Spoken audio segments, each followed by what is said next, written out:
어떤 유튜브 채널에서 한 네티즌의 댓글 하나가 좋아요 6,400개 이상을 받으며 엄청난 반응을 불러일으켰다. 댓글을 작성한 한 네티즌은 대한민국 사람들이 얼마나 남의 시선에 굉장히 집착을 하는지에 대해 비난했다. 대한민국이란 조그만 사회 속에서 대단히 갇혀 살아가는 사람에 대한 안타까움과 삭막한 대한민국의 현 주소를 대단히 객관적으로 표현했다. 많은 사람들의 화끈한 반응을 일으킨 댓글을 한번 확인해보자. 본 내용은 댓글 작성자의 은어, 비속어 등이 섞여 있으므로 보다 정확한 전달을 위해 약간의 의역이 있음을 인지하시고 시청해 주시기 바랍니다. 한국인들은 분명 주관이 없고 미칠 듯이 남 눈치 보는 민족인 게 맞다. 근데 비겁한 한국인들을 위한 비겁한 변명을 하자면 우리나라는 남 눈치를 볼 수밖에 없을 정도로 실제로 친, 듯, 이 눈치를 주는 나라다. 이건 서구 사회에서는 상상도 할 수 없을 정도다. 눈치를 안 주면 한국인들도 점점 서구 사람들처럼 직장이나 차량, 취미 등을 선택하는 데 있어서 개성이 강해질 것이다. 근데 사회 전체가 눈치를 미친 듯이 주는 상황 속에서 나 혼자 껴있다. 마이웨이다. 하는 것도 한계가 존재한다. 동네마다, 집집마다 이웃집 아들내미의 학교 성적, 대학 간판에 대한 관심을 표하는 건 너무나도 당연하다. 철수 엄마네 남편이 무슨 직업인지? 연봉은 얼마인지?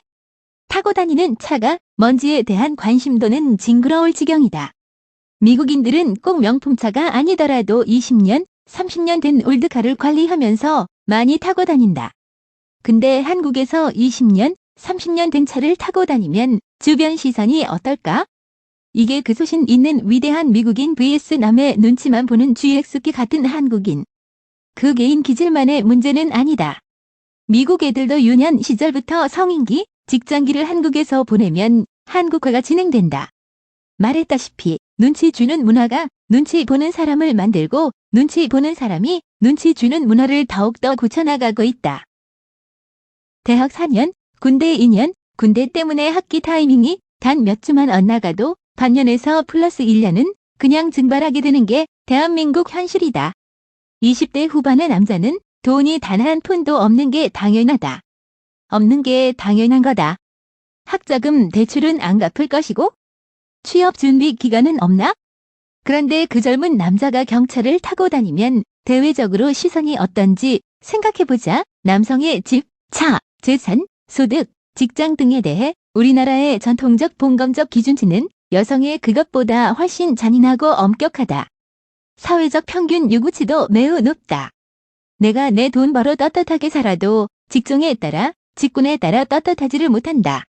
나는 떳떳하고 싶은데 나는 그냥 이제 좀 지쳤고 이 정도 삶에 만족하겠다는데 내가 이렇게 살겠다는데 이웃, 사돈, 팔촌이 가만히 내버려 두질 않는다. 온갖 사람들이 덤벼들어서 알선해줄 것도 아니면서 직장이 어떻네, 젊은이의 야망이 어떻네, 이게 이러네, 저게 저러네 엄청나게 훈수를 둔다. 평균이란 게 무엇인가? 사전적으로 따지자면 중간값 50% 그냥 100명 중에 50등을 의미하는 것이다. 근데 한국 사회에서 말하는 평균은 상위 10%다. 상위 10% 정도는 돼야 대충 평타 친다, 사람 구실은 하고 산다 정도의 평가를 받는다. 나이 든 사람들만? 아니 절대 아니다. 가장 순수하고 선입견이 없어야 할 10대 급식들은 이런 쪽으로 되려 시선이 훨씬 더 무자비하다. 10대들은 아직 실패나 한계를 제대로 경험해 본 적이 없다. 인서울권 아니면 나고자. 사실 그 안에서도 어느 라인 바깥이면 사람 취급을 못 받는다. 극소수 지방 공립대 아니면 나고자. 대기업 공기업 아니면 실패한 인생, 패배자다. 실제 이런 기준치에 속하는 사람보다 속하지 못하는 사람이 훨씬 많은데 그 엄청나게 높은 가상의 평균치를 설정해두고 서로가 서로의 목을 쥔다. 스스로의 실패감까지 더해 타인을 무자비하게 비난한다. 사회 풍토가 이런데 그 안에서 나 혼자 마이웨이, 독야 청청하기도 힘들단 뜻이다. 손가락질을 안 하는 게 먼저지 손가락질을 하고 있으면서 다른 사람들 말에 귀 기울이고 의식하는 사람을 욕하는 건 순서가 맞지 않다. 서로가 서로의 목을 조르고 있고 결과로서 나온 이 풍토가 너무나도 불편하고 힘들다. 물론 경제적으로 여유가 있어서 그만한 차를 뽑는 사람들도 있긴 있다. 근데 진짜 다 그럴 것 같은지? 생각해보자. 대부분은 그냥 미쳐서 들이받아버리는 것이다. 월세 살면서 혹은 원룸에 살더라도 3년, 4년 할부 노예 계약을 지르고 이자에 코피를 흘려가면서도 그냥 끄는 것이다. 물론 이 사람들도 미친 게 맞다. 근데 이 사람들이 미치도록 사회도 미쳤고 사회가 부추긴 점도 있다. 그래야 밖에 나가서 체면이 살고 가오가 사는 게 사실이다. 한국 사람들 다 미쳤다. 근데 그게 서로가 서로의 목을 졸라서 그런 것이다. 목을 졸리는 놈이 숨쉬기가 힘들어 목에 힘주는 건 나쁜 게 아니라 불쌍하고 비참한 것이다. 서로가 남의 목을 조르고 있는 손가락에 힘을 빼는 게 가장 우선순위다. 우리나라 평균 근로자 임금이 얼마인 줄 아는가? 대한민국 소득 근로자들의 근 50%가량이 200 초반도 안 되는 돈을 받고 살고 있다. 다들 상상이 가는가? 세상살이 엄청 힘들다. 쓰레기 직장에도 사무직 타이틀만 붙으면 사람들이 바글바글하게 몰려든다. 그런데 그 이면에는 해마다 벤츠 판매량이 전년도 대비 30에서 40%씩 폭증하는 나라다. 벤츠 E클래스 판매량이 외제차 판매 1위, 그 반값도 안 하는 기타 차량들보다 더 많이 팔리는 나라다. S클래스가 시장 규모 10배도 넘는 미국, 중국 바로 다음으로 가장 많이 팔리는 나라가 바로 대한민국이다. 그랜저가 월 1만 대 이상씩 경차보다 많이 팔리는 나라 또한 바로 대한민국이다. 이게 바로 미쳤다는 증거다. 이거 확실하게 미친 게 맞다. 우리나라가 진짜 부자라서 저런 거 같은가? 로또 당첨된 거 아닌 이상 한국 사회 속에 어쩔 수 없이 녹아 들어가야만 하니까 이런 결과가 나타난다.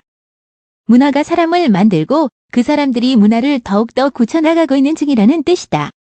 우리가 흔히 말하는 백인 외국인, 즉 북미나 서유럽 국가에서는 개인 프라이버시가 매우 존중된다. 북미, 서유럽에서 개인의 그날 외모나 옷차림, 생김새, 사는 곳, 직장, 연봉에 대해 함부로 묻는 건 당연히 정신 나간 행동이다. 아주 매우 무례한 행동이다.